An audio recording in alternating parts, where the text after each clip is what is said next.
a lot of this stuff is going to be, we were introduced to normal distributions earlier in the semester, so some of this stuff is going to be a little bit of a review before we get more in-depth into normal distributions. So I trust you did the vocabulary with the Quizlet. So let's tackle the 5 properties of a normal distribution. First of all, mean, median, and mode are all equal.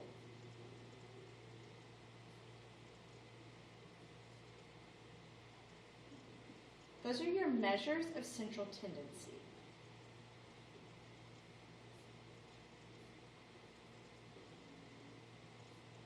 And if you think about that title, that makes perfect sense. It's telling you what does the center do. And in this case, no matter which measurement of center you're looking at, mean, median, or mode, they are all exactly equal. The second property of a normal distribution is that the graph is bell-shaped and symmetrical.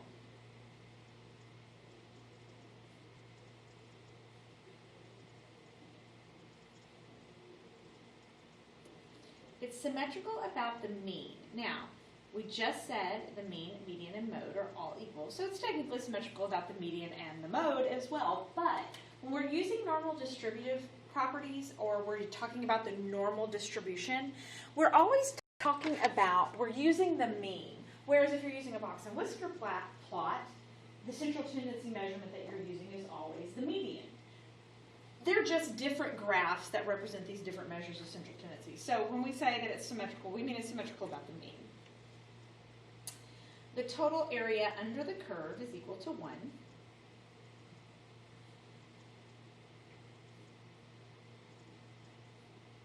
We'll talk a little bit more about that in a little bit. We talked about this before. A normal curve has asymptotic behavior.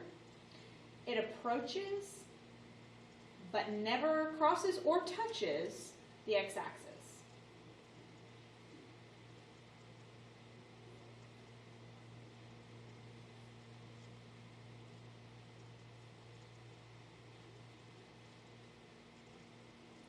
And then the last point, now for sure I know we did not discuss this. The inflection points, and I'll show you what those are in just a minute.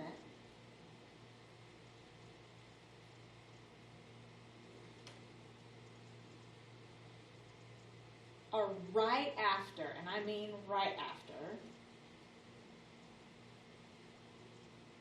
the mean plus 1 standard deviation and the mean minus 1 standard deviation. Now let me show you really quickly what an inflection point is. This is an idea that we use a lot in pre-cal and calculus, but it's important right here as well, and you'll see in just a minute why it's important, especially important for maybe doing some estimating of graphs and so forth. So the inflection point is where a graph changes from being concave to convex, or vice versa, convex to concave. So if you remember, this would be considered concave. Then this would be considered convex. But I could look at that as all one graph. In fact, that right there is, well, it's upside down, but it's a sine wave, or you could say it's a cosine wave. This point right here would be your inflection point, because that's where it changes. It's concave, then it's convex. Right there is where it changes. And that would be on our normal distributive graph. That point right there is going to be right after the mu value plus the standard deviation, or the mu value minus the standard deviation. And we'll do a problem where that comes into play here in just a second. All right, so let's take a minute and look at some normal distribution curves. Here's a normal curve. So right here explains, it shows the inflection points, and you can see right here, that's the inflection point. And at that inflection point, there's the standard deviation. So the mean is the dotted line, remember that, right in the middle. And then 1 standard deviation to the left, there's your inflection point. 1 standard deviation to the right, it'll be right about here. You could draw that in. Gives you a good idea about where to put that first standard deviation. All right, The mean and standard deviation completely determine the shape of the normal curve. So not all, now when we draw one, we try to draw it like that. That is, and you'll see in just a minute, that's the standard normal curve. But it is still normally distributed. It can be normally distributed and not look exactly like that. I've got two examples down here in just a second. The mean gives us the location of the line of symmetry, right where you would fold it, right here. And the standard deviation describes how much the data is spread out. So look, with that in mind, look at these two. Both of these are, in fact, normally distributed curves. There's nothing wrong with either one of them. They're just from different data sets. So if standard deviation describes how spread out the data is, then which one of these two shows the larger standard deviation? In this case, let's see, I'm going to label them. We'll call the tall, skinny one A and the wider one B. The graph of the larger standard deviation is graph B. It's more spread out, and you can see the data is more spread out. If you imagined that these were all little dots of data in here, the more data is closer to the mean, and then out here there's not as much data. Same thing for A. On A, the standard deviation is quite small. Most of the data is right about the mean, because the mean is right here. Most of your data is right here. There's very little data in the outskirts, which means that the standard deviation is very small. Which graph has a larger mean? Well, in this case, if you remember, this is the x-axis. So the one further to the right on the x-axis has the larger mean, which means B has the larger mean as well. All right, so let's do a couple of problems now, interpreting the graph of the normal distribution.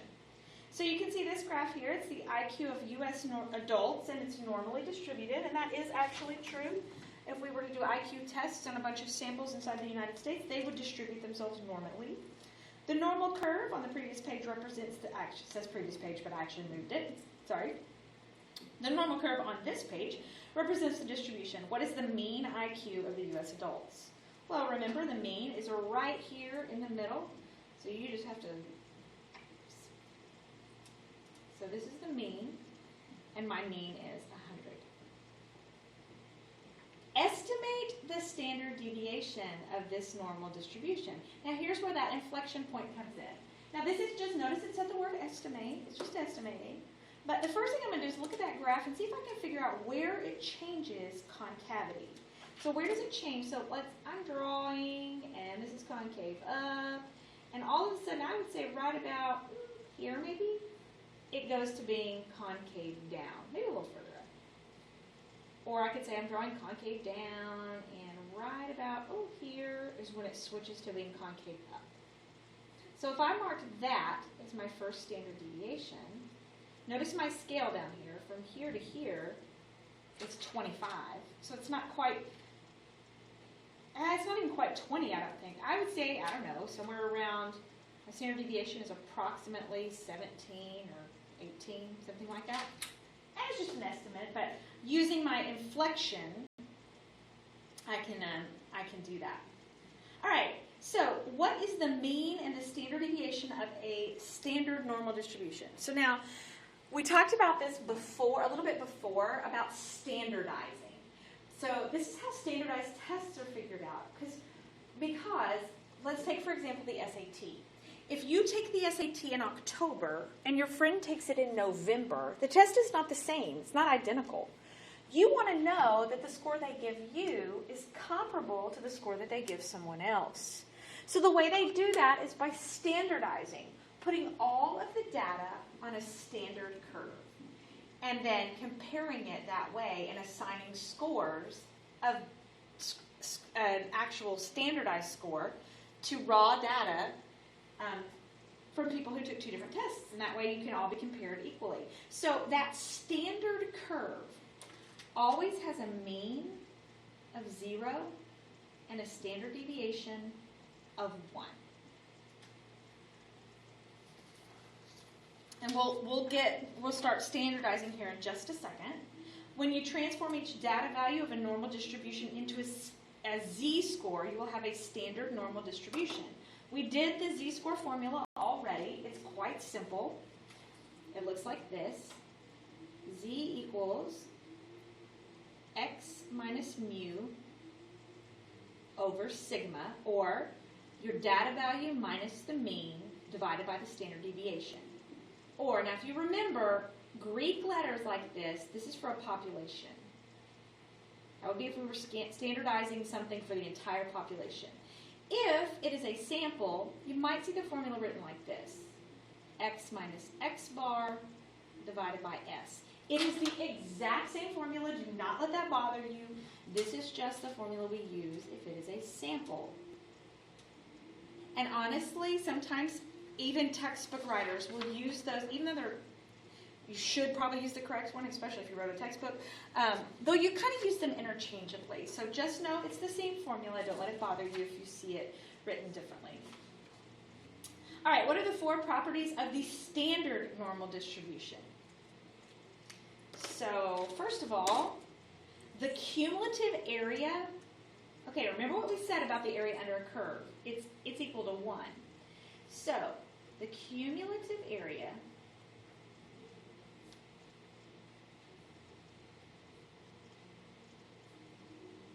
is close to 0 at a z-score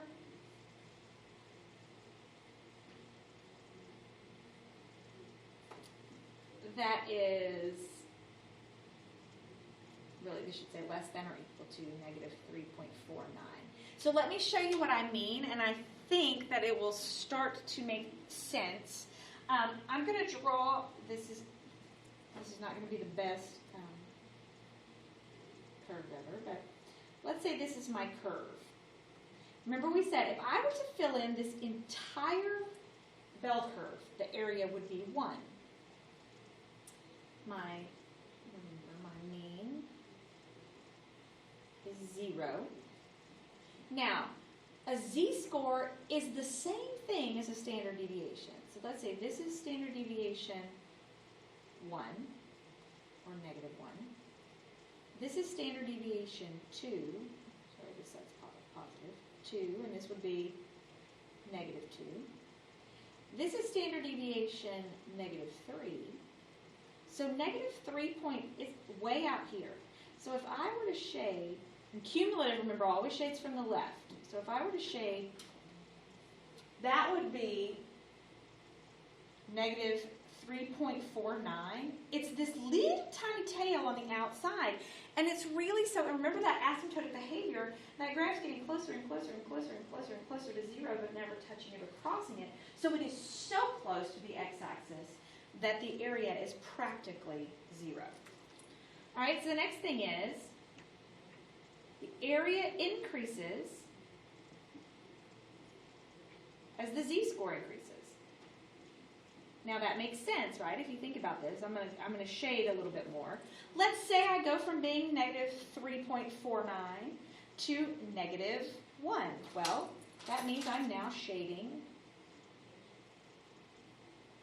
this much. So my area is increasing. At z equals 0, or the mean, what is the area? Well, that means I've shaded this much. The area of the whole curve is 1, so the area at the mean is 0.5, or 50%.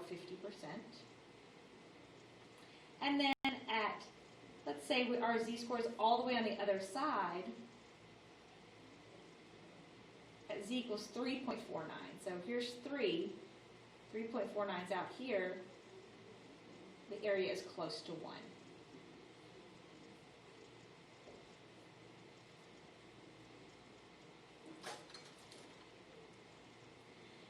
Now, we're going to use the standard normal table to find areas.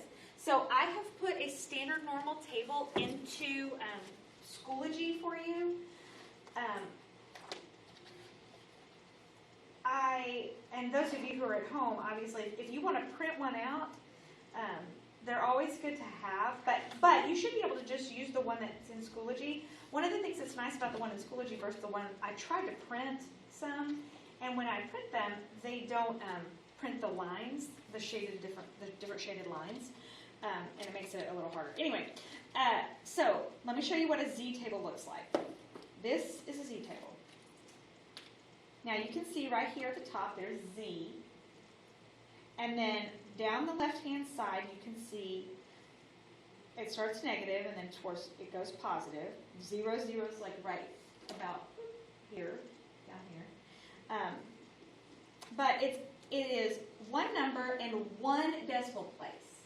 And then across the top, you can see this is the hundredths decimal place. So the tenths are on the left-hand side with the whole numbers, and then the hundreds are at the top. So you're going to have to actually meet where your fingers are. So let's just look at this first example. It says, find the area to the left of a z-score of 1.25. Now, it shows me right here at the top of my z-table, all of these are areas to the left. They always will be because they accumulate from the left to the right. So, cumulative area goes from left to right. So this is the area to the left, and it wants me to find the area of z-score 1.25. So I'm going to scan down the left-hand column until I get to 1.2. At the top, I'm going to 0.05, and then I'm going to have my fingers meet in the middle. And at 1.25, my area is 0.8944. So that's what I'm going to put right here, 0.8944. And that came straight off of the z-table. Now we can do the same thing for number 2. Find the area to the left of a z-score of negative 0.24.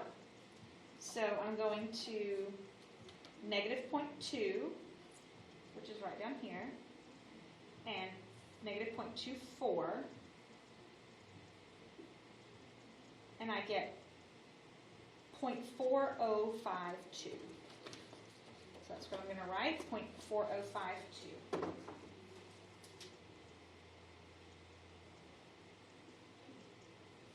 Now, we can do the same thing with your calculator.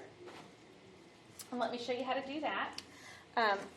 Some people prefer to use a z-table, and some people prefer to use the calculator. The calculator is slightly more accurate, only because it can go to decimal places further than the z-tables that we have. On your calculator, you would hit second and distributive menu, which remember is vars. And if you see right here at the top, I have normal PDF and normal CDF. CDF is the one I want because this is a cumulative distributive function. So we're talking about accumulating from the left to the right. Don't worry about that lower thing. Don't worry about that at all. That's identifying that it is asymptotic. It is getting, that's negative 1e to the 99. That's like the smallest zero out there on the edge you can imagine. But I'm going to put my z-score, 1.25, in the upper. Hit paste and enter, and I get 0.89435, which is the same as what we got here. So you can always do it in your calculator. I also want to show you, so sometimes I'm going to ask you to shade, and so let me show you how your calculator will shade. Let's see if I can. Oh, maybe not. All right, I'm going to put a PDF in your calculator so we can see the calculator will graph a bell curve. So there's my bell curve. And then I'm going to tell my calculator, oh, I want you to shade so I can see what does the area look like here. And so I want it to shade in the normal curve, and I want it to shade to 1.25.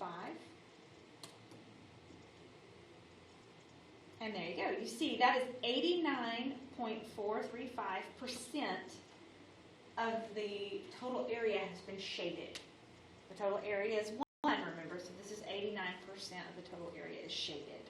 And you could have shaded that yourself by, on a bell curve. That's terrible.